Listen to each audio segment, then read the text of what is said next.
مشکل یہ ہے کہ لیتا کون ہے۔ انسان کی ذمہ داری ہے کہ اس ہدایت کو حاصل کرے۔ یہ سرکار سید الشہداء کا ایک جملہ ہے کہ جس میں پہلے جملے میں آپ نے دعوت دی ہے، دوسرے حصے میں آپ نے حالات کی شکایت کی ہے، اور تیسرے حصے میں اس کا حل کر دیا ہے۔ یہ حالات میں پرابلم ہے اور یہ اس کا حل ہے۔ ابھی ہمارے زمانے میں یہ پرابلم ہے کہ نہیں؟ امام نے کہا سنتیں مرتی جا رہی ہیں۔ سنت سے مراد میں آپ کیا مستحب ہے؟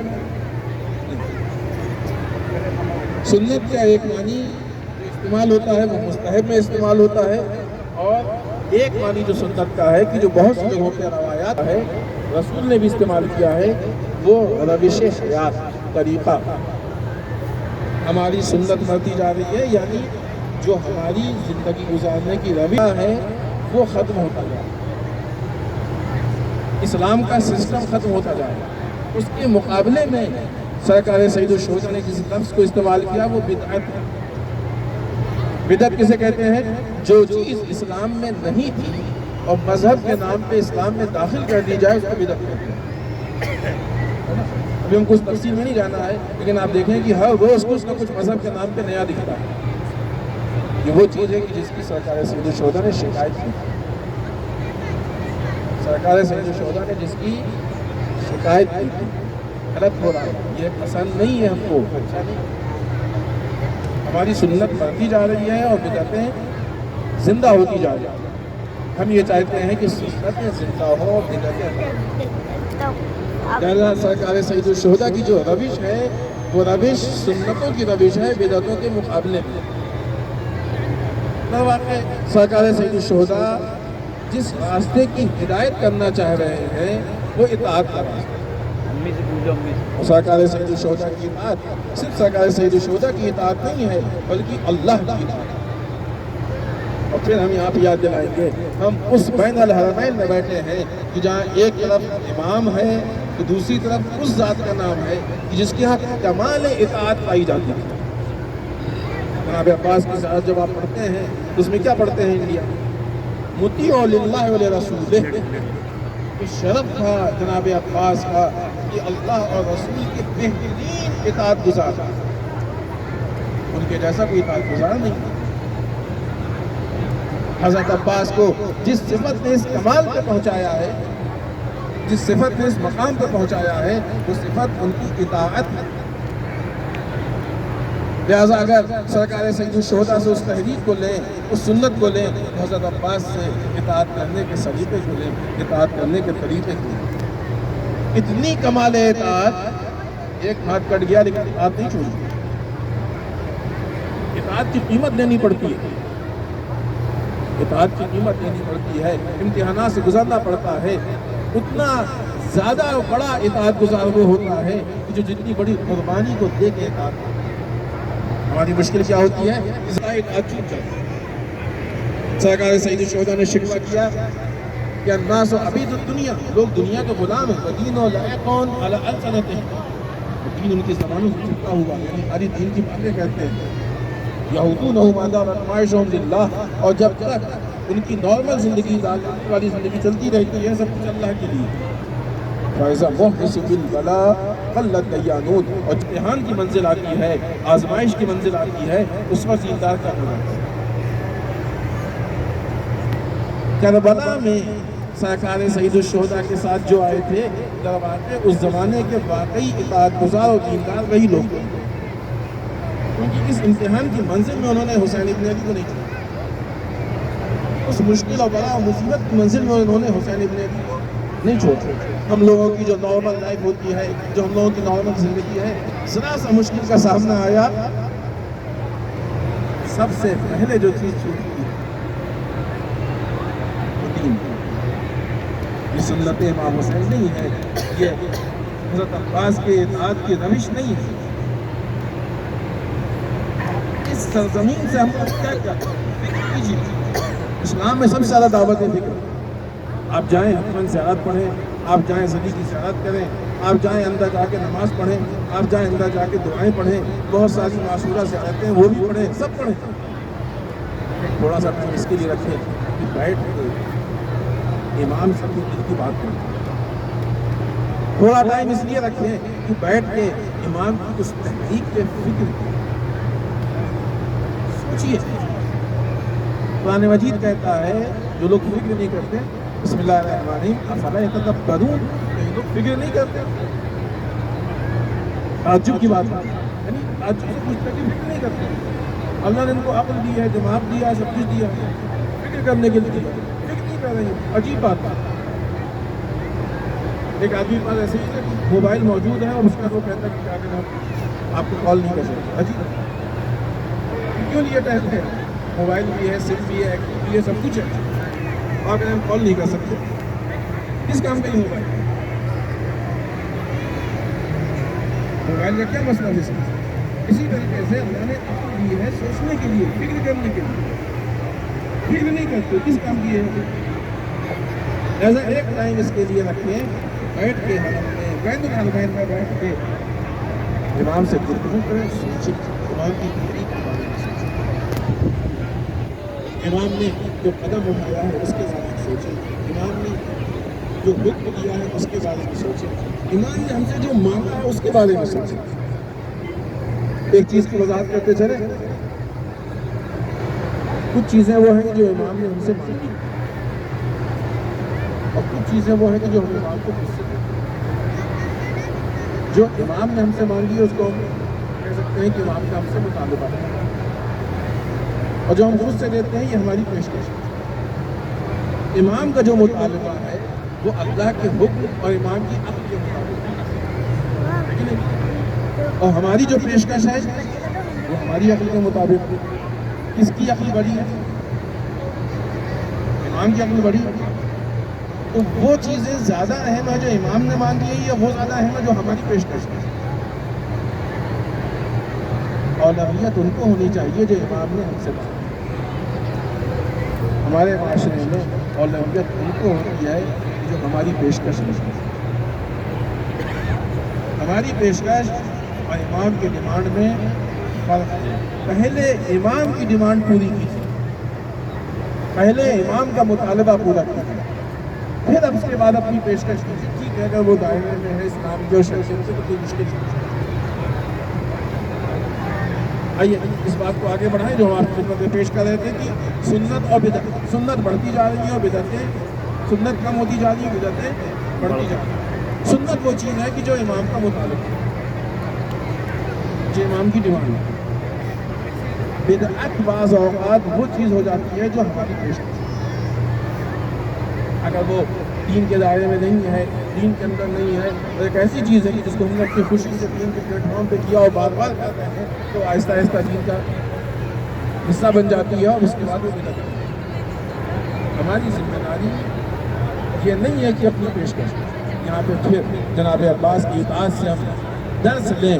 جناب عباس نے وہ نہیں کیا جو عباس چاہتے تھے، جناب عباس نے وہ کیا جو امام چاہتے تھے.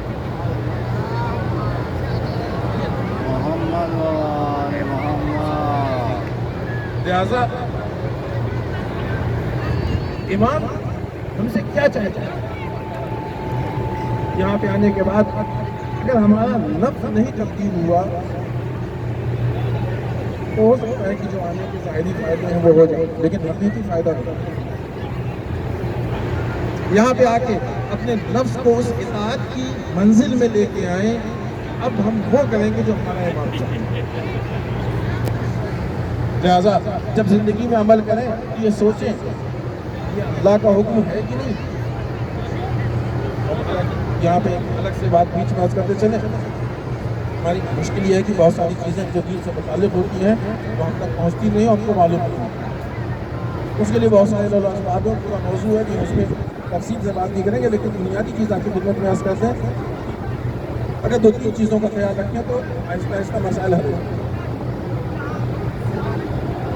سب سے پہلی چیز یہ ہے قرآن مجید کو ترجمے کے ساتھ پڑھنا شروع کیا.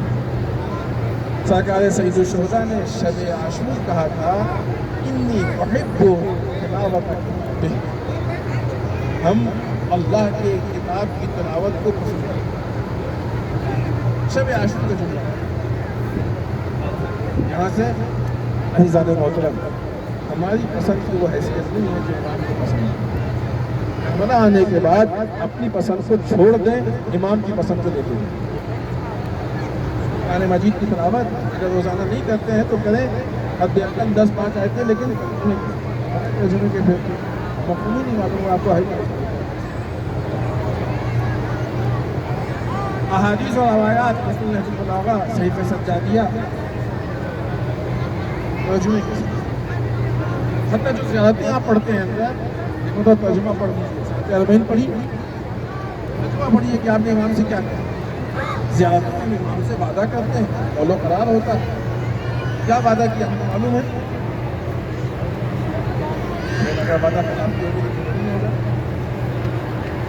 بہت زیادہ جو جملہ آتا ہے زیارتوں میں، انی سلم لمن سالمکم وحرب لمن حاربکم، اہل بیت جن سے آپ حالت صلح میں ان سے ہم حالت صلح میں، جن سے آپ حالت جنگ میں ان سے ہم حالت جنگ میں۔ صاحب سے بتائیے کہ اگر آج ہمارا امام غیب سے آ جائے کہ آج امام حسین ہوتے تو اس وقت فلسطین کے مظلوم کے ساتھ ہوتے کہ نہیں؟ اسلام کے امام زمانہ بآواز بلند صلوات محمد فلسطین کے مظلوموں کے ساتھ ہوتے، اسرائیل جیسے ظالم کے مقابلے میں کھڑے ہوتے کہ نہیں ہوتے؟ ظلم کے خلاف آواز اٹھاتے کہ نہیں اٹھاتے؟ ہم جو اتنی زیارتوں میں اتنی مرتبہ سلم لمن سالمکم وحرب لمن حاربکم کہتے ہیں، اس کا عملی ثبوت نہیں، اس کا عملی ثبوت۔ ہم نے ایک جگہ بات کی تھی، بیچ میں بات آئی، آپ کے سامنے بھی عرض کرتے چلے۔ یزید ظالم، اس کو کوئی شک نہیں، اس سے ہم کو نفرت ہونی چاہیے، لعنت بھیجنی چاہیے، اس میں کوئی شک نہیں، سب سے۔ لیکن کیا صرف اتنا کر دینا کافی؟ سوال یہ ہے۔ امام حسین کی روش کیا؟ امام حسین ان کے صحابیوں نے صرف ماضی کے یزید کو لعنت نہیں بھیجی، وقت کے یزید کو مقابلہ کیا۔ ہمارے یہاں بھی دیکھ وقت کا یزید ہے کہ نہیں؟ ماضی کے یزید پہ صرف لعنت بھیجنا یہ امام حسین کی سیرت نہیں۔ امام حسین کی سیرت یہ ہے کہ وقت کے یزید کو مقابلہ کیا۔ یہ امام حسین کی طرف سے درس ملتا ہی ہے۔ لہٰذا ہماری دنیا میں ہر چیز اپڈیٹ ہوتی ہے، موبائل اپڈیٹ ہوتا ہے، گھڑیاں اپڈیٹ ہوتی ہیں، کپڑے سب اپڈیٹ ہوتے ہیں۔ اگر کوئی چیز اپڈیٹ نہیں ہے تو یزید وہی 1400 سال یزید کی اپڈیٹ تھی۔ آج کا یزید نیتنیاہو، آج کا یزید ٹرمپ ہے۔ اور اسلام تو ظلم کے معاملے میں اتنا حساس ہے کہ اسلام کہتا ہے کہ ظالم تو جہنم میں جائے گا ہی جائے گا، جو ظالم کے ظلم پہ خاموش ہے وہ بھی جہنم میں جائے گا۔ اتنا ظلم کے بارے میں سرکار سید الشہداء نے رسول اللہ صلی اللہ علیہ وآلہ وسلم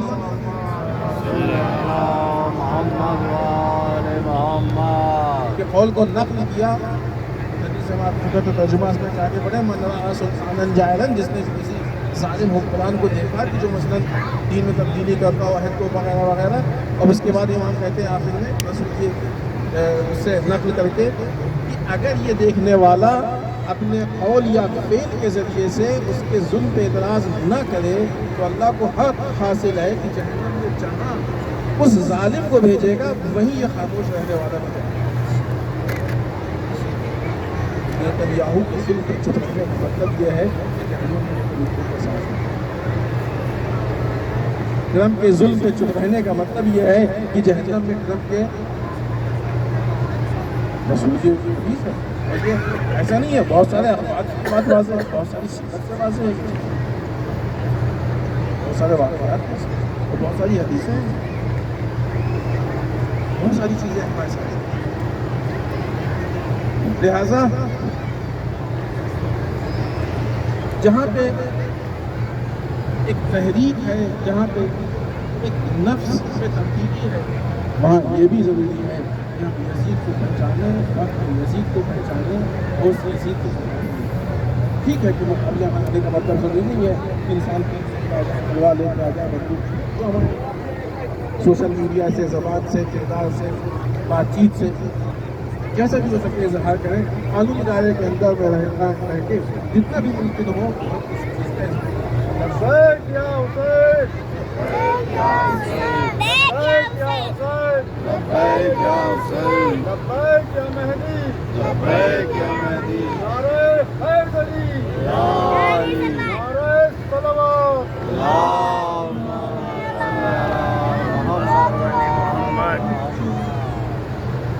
لہذا جہاں ایک طرف امام کی اطاعت یہ ہے کہ ہمیں کیا کرنا ہے، وہیں ایک طرف یہ بھی ہے کہ ہم کو دشمن کے مقابلے میں آئیے ہم اپنی اصل بات پر واپس آتے ہیں، سنت اور بدعت۔ سنتیں بڑھتی جا رہی ہیں، بدعتیں پیدا ہوتی جا رہی ہیں۔ ہم کو سنتوں کو بچانا ہے، مرنے نہیں دینا ہے، زندہ کرنا ہے، اور بدعتوں کو پیدا نہیں ہوتا۔ یہ چیز سرکار سید الشہداء کے لیے اتنی اہم ہے۔ امام کا خطبہ ہے، خطبہ بنا نہیں معلوم، سنا ہوگا آپ لوگوں نے، بہت مشہور خطبہ ہے، اور شہادت سے تقریباً 2 سال پہلے آپ نے 2 سال سے تھوڑا زیادہ اس خطبے کو بنا میں ارشاد فرمایا۔ اس میں ایک جملہ تھا، اور یہ جملہ اس وقت کے لوگوں پہ بھی منطبق ہوتا تھا اور آج بھی کافی حد تک ثابت ہے۔ امام فرماتے ہیں وَقَدْ تَرَوْنَ عُهْدُ اللَّهِ مَنْقُوزَةً فَلَا تَفْزَعُونَ، اور تم یہ دیکھتے ہو کہ اللہ کے جو عہد ہیں وہ توڑے جا رہے ہیں، قانون پروردگار توڑا جا رہا ہے، لیکن تمہارے پر کوئی اثر نہیں ہوتا۔ ہم لوگ دیکھتے ہیں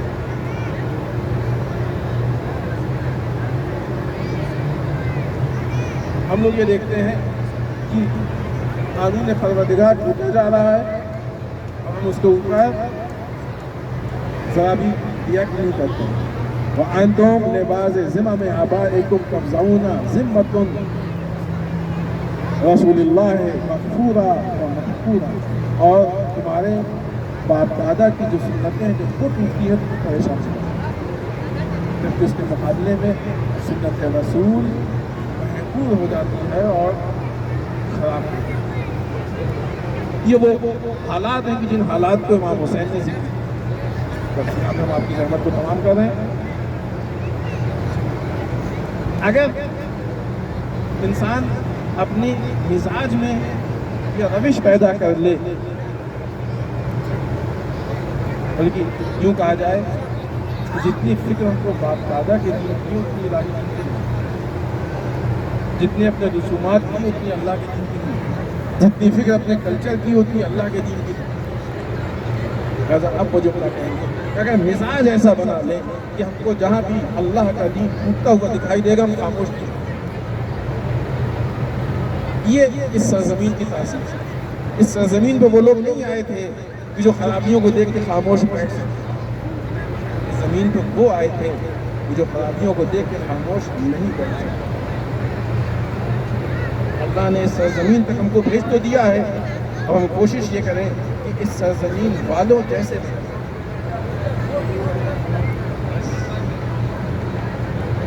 اور اس الہی دین کے تحفظ کے لیے سب کچھ انہوں نے کرا،